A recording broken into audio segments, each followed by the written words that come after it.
Hey guys, welcome back to my channel. This is Shirani.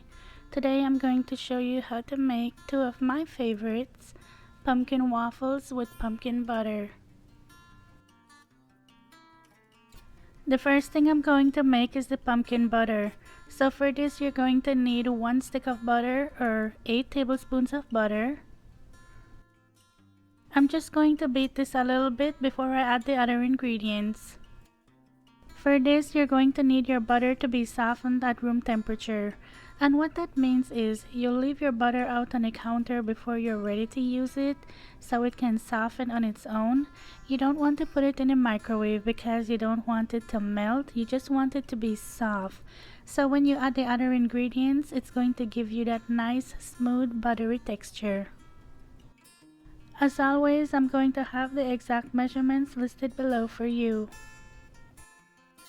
Now I'm going to add 3 tablespoons of pumpkin, and this is pure pumpkin, not to be confused with pumpkin pie filling. This is just the pumpkin alone. I'm adding 3 tablespoons of brown sugar, a 1/4 teaspoon of cinnamon, a 1/4 teaspoon of nutmeg, a 1/4 teaspoon of ground ginger, and 1/8 teaspoon of cloves. I'm going to mix everything until thoroughly combined.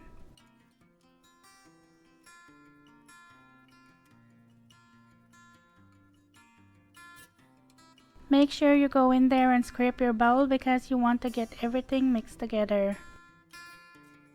If you've never had pumpkin butter before or you have never heard of it, you have to give it a try. It's so good, and you can put it on your waffles, pancakes, bagels, biscuits. You can put it on whatever you want. And by the way, this one is called a compound butter.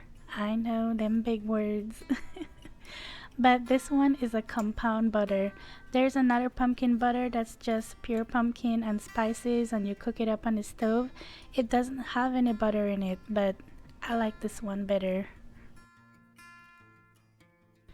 Just beat this until everything is thoroughly mixed together.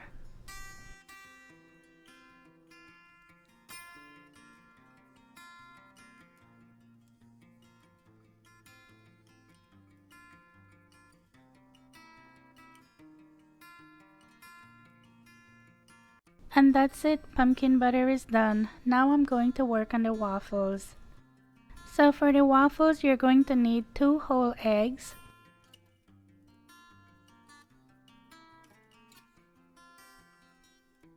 you want to beat this until it's nice and fluffy.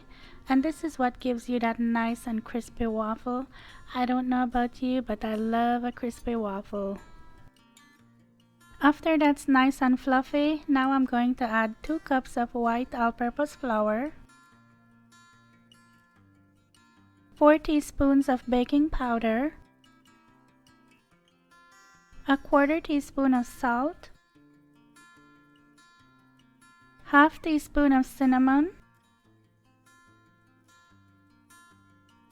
half teaspoon of nutmeg, half teaspoon of ground ginger, and a 1/4 teaspoon of cloves. Next, I'm going to add 3 tablespoons of brown sugar, half of a teaspoon of vanilla, a half a cup of oil, and I'm using canola oil, half a cup of pure pumpkin, and I'll show you the one I'm using in a sec,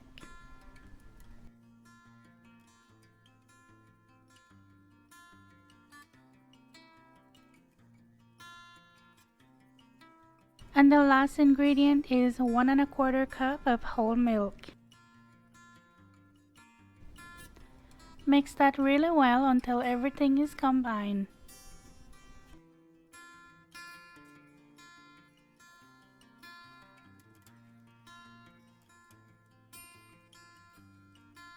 As always, don't forget to scrape your bowl in between.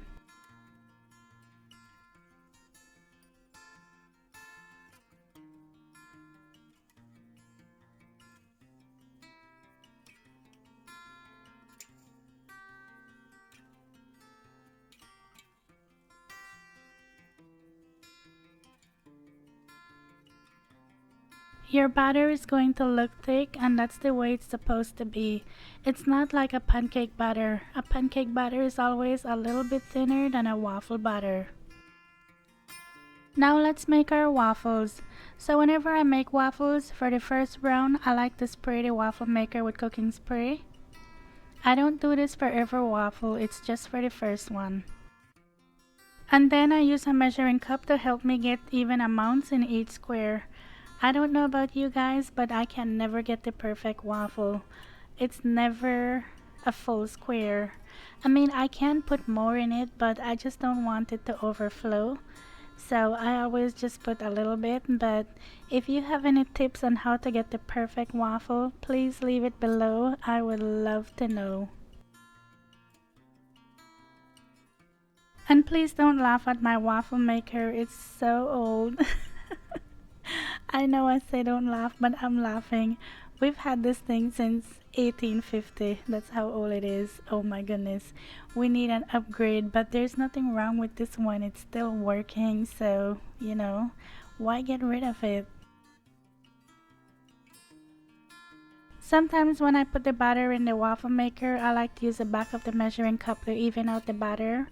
The worst thing for me is to have the batter overflow. I don't like to clean that up, so I try to put as little as I can but still get a perfect waffle, but it never seems to work out, so I need your help. I wanted to butter one so you can see what it looks like, and oh my goodness, look at this butter. It's so good. I wish you guys could taste this. And this waffle is just so crispy and so good. And I like to put butter and maple syrup on mine. I know I'm very generous with the butter, but just so you know, I don't eat this every day and I don't eat this all the time. But when I do, I like to enjoy it, and I like to put as much butter as I want and just enjoy every bite.